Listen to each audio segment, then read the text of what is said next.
नमस्कार, मेरा नाम है डॉक्टर पूरू धवन और आज इस वीडियो में हम बात करने वाले हैं कि कैसे एक पैरालिसिस पेशेंट के अंदर जो मसल स्टिफनेस होती है, मसल की जो अकड़न होती है, उसे ठीक किया जा सकता है, कैसे उसको दोबारा से रिलैक्स किया जा सकता है, कैसे पेशेंट के हाथ और पैर में दोबारा से पावर लाई जा सकती है स्टिफनेस को हटाते हुए।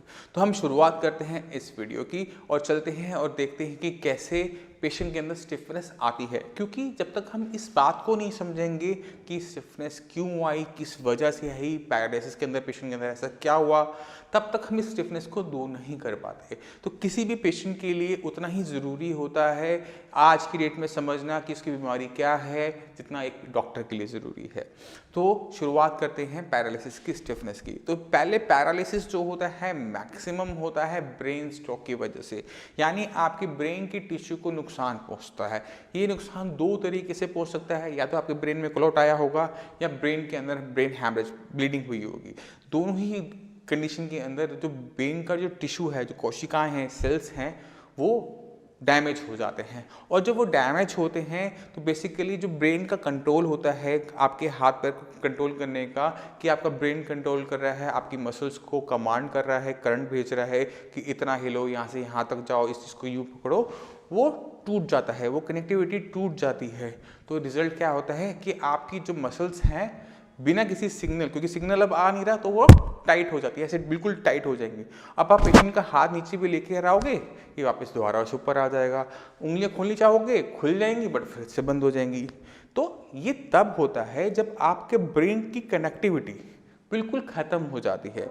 कुछ हो सकता है कुछ केसेस के अंदर थोड़ी बहुत हो, और जो थोड़ी बहुत होती है उससे क्या होता है, पेशेंट अपना हल्का सा शोल्डर बस उठा लेता है या थोड़ा सा खोलेगा और बंद हो जाएगा, क्योंकि जो कनेक्टिविटी है वो सारी मसल्स के साथ अब नहीं रही, अब कुछ मसल्स के साथ है, और जिस कनेक्टिविटी जिस मसल्स के साथ है बस वही मसल हिल पाती है।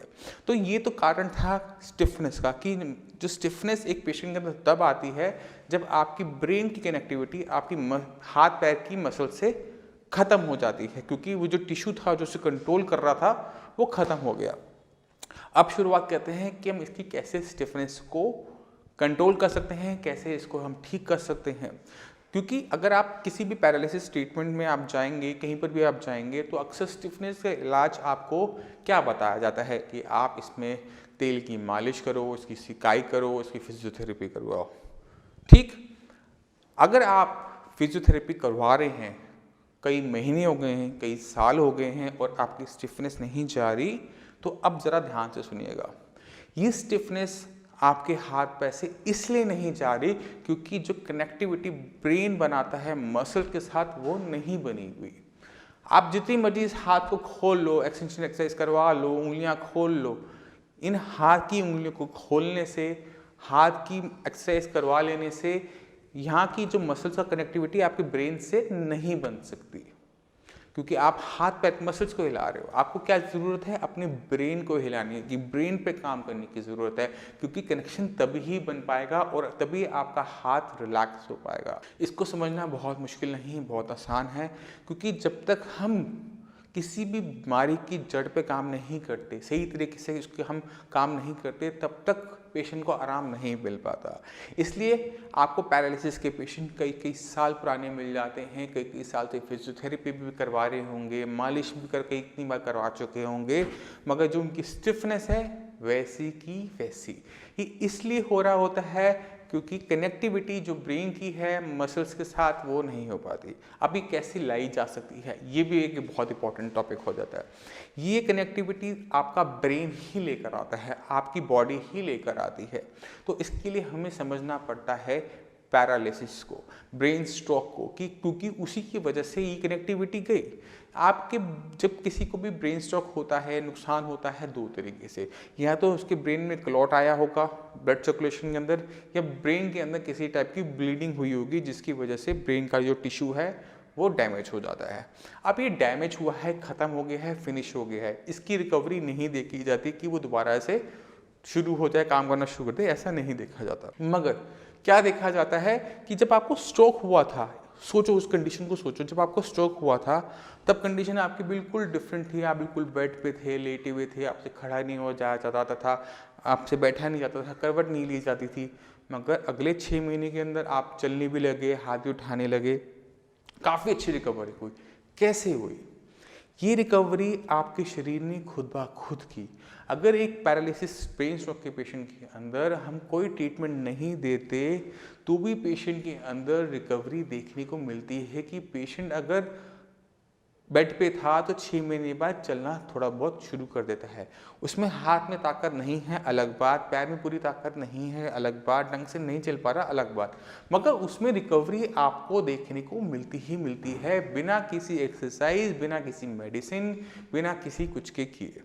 ये इसलिए हो पाता है क्योंकि आपके शरीर के अंदर हीलिंग पावर होती है। हीलिंग पावर यानी जब कभी आपके शरीर में किसी भी टाइप का जख्म होता है, हड्डी टूटती है, चोट लगती है, तो वो घाव भरना शुरू हो जाता है। क्योंकि ब्रेन स्ट्रोक के अंदर, पैरालिसिस के अंदर भी आपके दिमाग के अंदर चोट लगी थी, वो अब शरीर उसकी रिकवरी शुरू करता है, और जब उसकी रिकवरी शुरू करता है तो वो दोबारा से जो करेक्शन होता है मसल्स के साथ वो बनाना शुरू करता है। तो 6 महीने तक तो वो काफ़ी अच्छी रिकवरी दिखा देता है। दिक्कत कब आती है? जब ये 6 महीने बीत जाते हैं और पेशेंट के अंदर रिकवरी इतनी नहीं हो पाती कि आपके हाथ पैर में फंक्शनिंग आ सके। फंक्शनिंग या मतलब कि आपके हाथ पैर में काम करने की क्षमता आ सके। इस क्षमता को लाने का काम करने के लिए हमें ब्रेन पे ही चलना पड़ता है और ब्रेन से ही काम करना पड़ता है। हमें ब्रेन को वो चीज़ देनी पड़ती है जिससे उसकी जो हीलिंग प्रोसेस है वो दोबारा से स्टार्ट हो सके। और जैसे पहले 6 महीनों में स्ट्रोक पड़ने के बाद जो पहले 6 महीने थे, आपके शरीर में जो बदलाव आ रहे थे वो बने रहे, वो चलते रहे। इसमें काम करती है, इसमें हेल्प करती है साइंस संजीवनी की जो मेडिसिन हम जो देते हैं, वो पेशेंट के अंदर वो हीलिंग प्रोसेस को दोबारा से स्टार्ट करती है। और ये हीलिंग प्रोसेस स्टार्ट होता है, इसके बाद ज़रूरत पड़ती है आपको रिपीटिशन की। ये रिपीटिशन क्या है मैं आपको आगे समझाऊंगा, मगर जैसे ही आपके ब्रेन की कनेक्टिविटी दोबारा से बननी शुरू होती है, ब्रेन दोबारा से आपका रास्ता ढूंढता है आपकी मसल्स तक का, क्योंकि हमारे ब्रेन ने बहुत अच्छा एक कनेक्टिविटी बना रखी होती है हर एक मसल्स के साथ। ये वेब की तरह होती है, ये एक ऐसा वेब होता है, इसको इसमें से समझो कि मकड़ी के जाल की तरह पूरे शरीर में फैला हुआ होता है। अगर एक रास्ता बंद भी हो जाता है तो उसके बाद दूसरा रास्ता होता है उस चीज़ को कंट्रोल करने का। क्योंकि अब जैसे मान लो आपकी उम्र है 25 साल, 25 साल में आपको ब्रेन स्ट्रोक हुआ या 40 साल में आपको ब्रेन स्ट्रोक हुआ, तो 40 साल तक उस रास्ते को इस्तेमाल नहीं किया गया, उस कनेक्टिविटी को इस्तेमाल नहीं किया गया, तो उसको सिखाना पड़ता है। उसको दोबारा से, जैसे छोटा बच्चा सीखता है अपना हाथ पैर चलाना, वैसे सिखाना पड़ता है।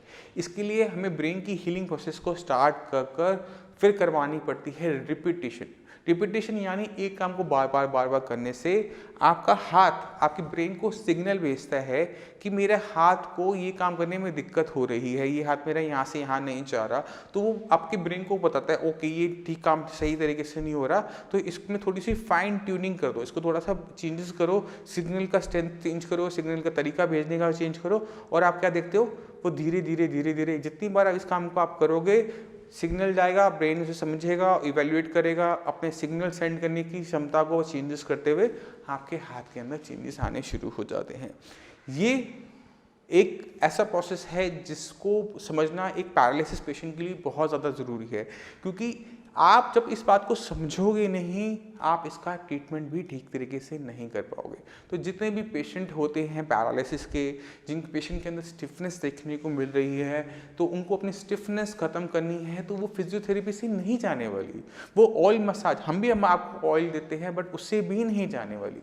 अगर एक पेशेंट अपने हाथ पैर के अंदर स्टिफनेस को ख़त्म करना चाहता है तो उसको इस बात को समझना पड़ेगा कि जब तक ब्रेन दोबारा से उस मसल पे कंट्रोल नहीं लेकर आता, आपकी मसल्स अपनी डिफेंसिव पोजीशन में, मतलब यानी कॉन्ट्रैक्टिंग पोजीशन में बनी रहेगी, वो रिलैक्स नहीं हो पाएगी। और जब तक वो कॉन्ट्रैक्शन वाली पोजीशन में रहेगी, टाइट रहेगी, स्टिफ रहेगी, तो आपके काम करने की जो क्षमता है, फंक्शनिंग है, वो भी वापस नहीं आ सकती। तो पहला काम है कनेक्टिविटी। कनेक्टिविटी मिलती है मेडिसिन से।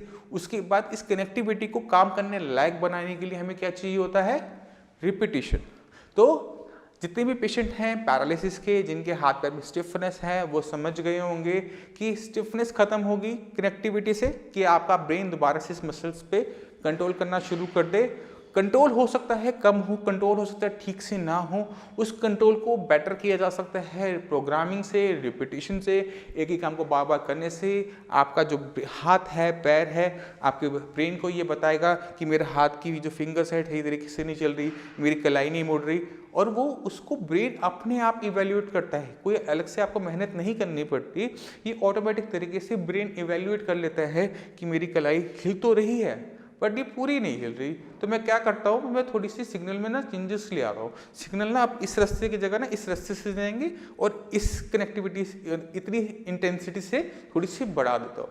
और जैसे जैसे ब्रेन हर एक रिपीटिशन से, हर एक प्रोग्रामिंग से उसमें चेंजेस लेकर आता है, पेशेंट के हाथ पैर के अंदर चेंजेस देखने को मिलते हैं।